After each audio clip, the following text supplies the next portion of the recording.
Today, let's visit a small island that pokes its head out of the water, 1.5 miles away from San Francisco shore. Let's set sail to this island and relive its rich history. The island is called Alcatraz and it was first used to protect the Bay Area during the gold rush, but more on that later. If you like the content of this video, please do like and subscribe to my channel. If you plan to visit Alcatraz, it is recommended to book the tickets in advance. So, let's start the video with how to book the tickets online. If you already know how to purchase the tickets, please skip to the next chapter. To book the tickets, open web browser and go to any search engine of your choice. Search for Alcatraz Island. Look for the link that will show a government website. Click on that. On the website, click on Plan Your Visit, Basic Information, and then Fees and Passes. Now, scroll down the page till you see Purchase Ferry Tickets. Click on the link as shown in the video. This will open the official website and only source for tour tickets to Alcatraz Island. Now, select the tour option depending on your need, select the date and click on Search Now.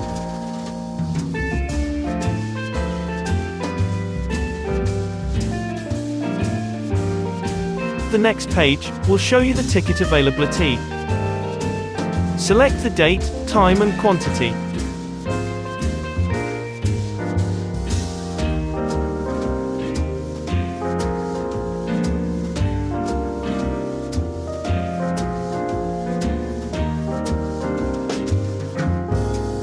Now click on Buy Now.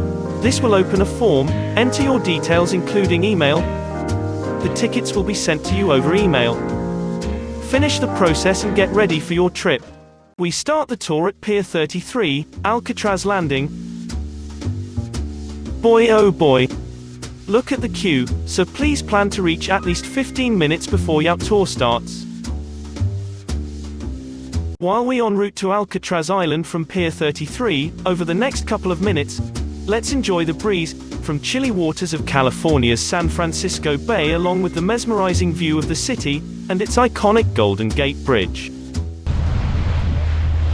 The National Park Service and the Golden Gate National Parks Conservancy wish you a safe and enjoyable visit.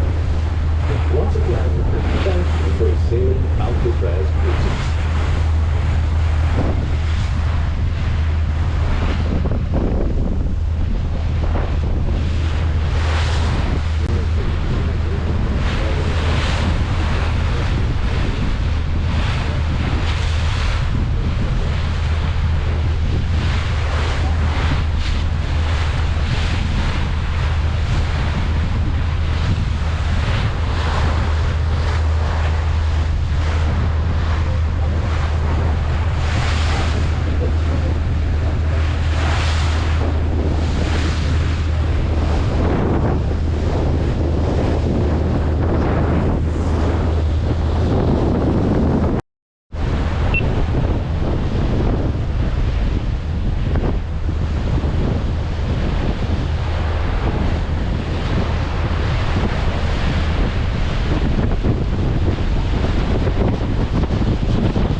Here is a bonus tip for you.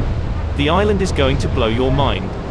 So, after you return to Pier 33 from the island, you can walk towards Pier 39 and stop at Bowden's Cafe for blowing your taste buds, with some mouth-watering clam chowder, with sourdough bread.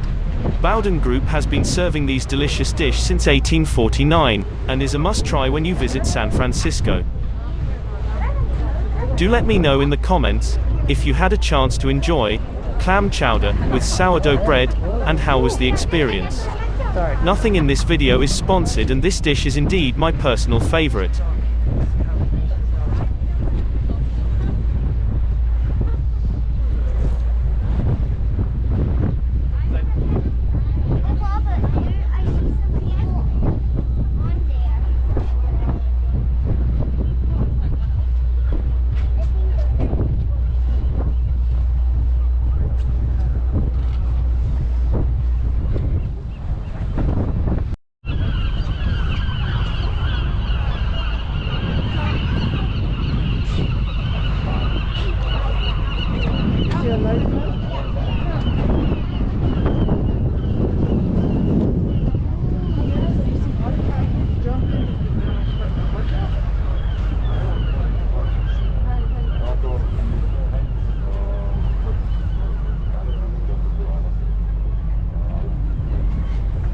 Now, let's start walking around the island while I share some history about this magnificent island. In 1972, Congress created the Golden Gate National Recreation Area, and Alcatraz Island was included as part of the new National Park Service unit. The island opened to the public in the fall of 1973 and has become one of the most popular Park Service sites. More than 1 million visitors from around the world visit the island each year. The name Alcatraz is derived from the Spanish Alcatraces.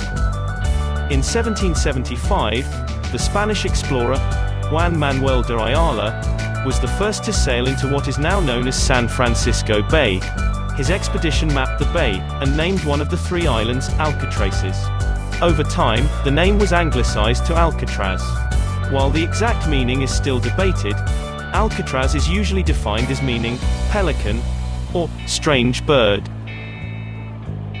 In 1850, a presidential order set aside the island for possible use as a United States military reservation.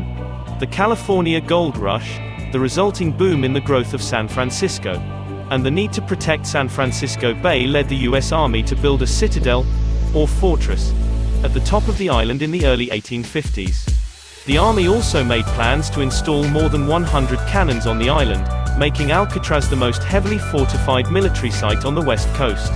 Together with Fort Point and Lime Point, Alcatraz formed a triangle of defense, designed to protect the entrance to the bay.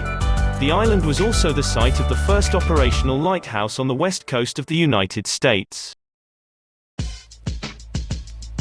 By the late 1850s, the first military prisoners were being housed on the island. While the defensive necessity of Alcatraz diminished over time, the island never fired its guns in battle. Its role as a prison would continue for more than 100 years. In 1909, the Army tore down the citadel, leaving its basement level to serve as the foundation for a new military prison. From 1909 through 1911, the military prisoners on Alcatraz built the new prison, which was designated the Pacific Branch, U.S. Disciplinary Barracks for the U.S. Army. It was this prison building that later became famous as The Rock.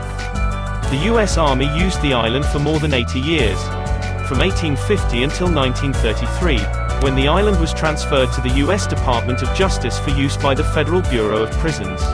The federal government had decided to open a maximum security, minimum privilege penitentiary to deal with the most incorrigible inmates in federal prisons, and to show the law-abiding public that the federal government was serious about stopping the rampant crime of the 1920s and 1930s. While several well-known criminals, such as Al Capone, George Machine Gun Kelly, Alvin Karpus, the first Public Enemy #1, and Arthur Doc Barker, did time on Alcatraz, most of the prisoners incarcerated there were not well-known gangsters, but prisoners who refused to conform to the rules and regulations at other federal institutions, who were considered violent and dangerous, or who were considered escape risks.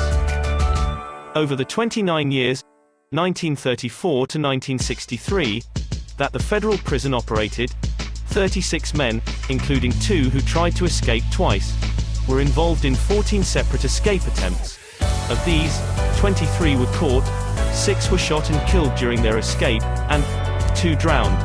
2 of the men who were caught were later executed in the gas chamber at the California State Prison at San Quentin for their role in the death of a correctional officer during the famous Battle of Alcatraz escape attempt.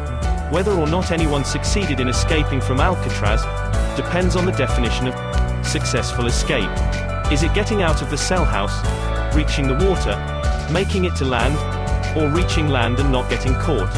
Officially, no one ever succeeded in escaping from Alcatraz, although to this day there are 5 prisoners listed as missing and presumed drowned. One of the many myths about Alcatraz is that it was impossible to survive a swim from the island to the mainland because of sharks. In fact, there are no man-eating sharks in San Francisco Bay, only small bottom-feeding sharks. The main obstacles were the cold temperature, averaging 50 to 55 degrees Fahrenheit, the strong currents, and the distance to shore, at least 1 mile. Prior to the federal institution opening in 1934, a teenage girl swam to the island to prove it was possible. Fitness guru Jack LaLanne once swam to the island pulling a rowboat, and several years ago, 2 10-year-old children also made the swim. If a person is well trained, and conditioned, it is possible to survive the cold waters and fast currents. However, for prisoners, who had no control over their diet, no weightlifting or physical training, other than sit-ups and push-ups, and no knowledge of high and low tides, the odds for success were slim.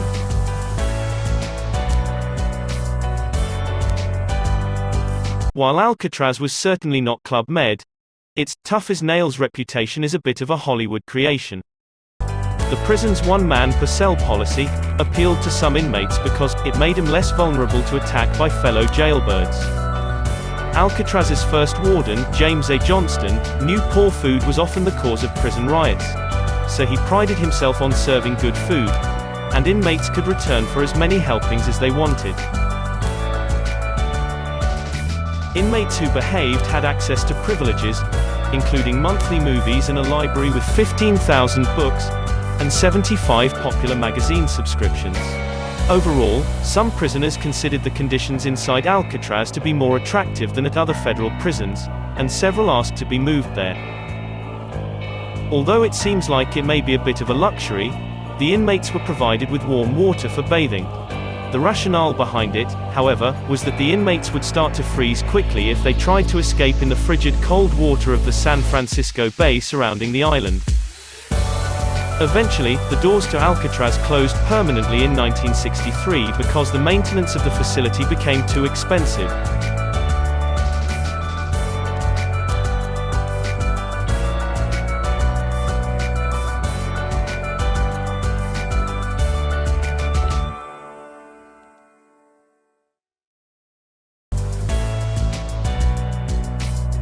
Now let's start the tour of the cell house. This is the location where the prisoners were checked in. The prisoners were searched carefully, and were handed their prison uniform. Next up, this is how the general prison cell looked like in Alcatraz. As mentioned earlier, each inmate were given their private cell. The cell house comprises of 3 floors. While the well-behaved inmates were rewarded with movies, etc., the naughty inmates were punished. They would be shifted to small dark cells that would face the San Francisco Bay, where the cold breeze would enter their cell through the windows, and they had to sleep the entire night without blankets. Next up is the library of the Alcatraz. It housed over 15,000 books and 75 active magazine subscriptions. The next footage gives us an idea on how the inmates used to live here.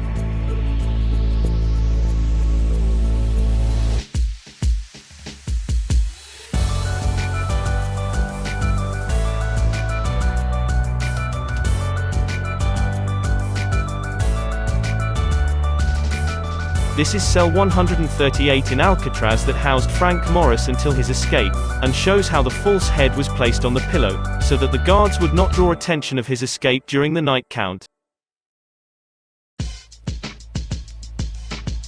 This is the last food menu that was served to the inmates before the prison was permanently closed. Thank you for watching the video. Now, let's wrap up with some scenic views from the ferry during the return.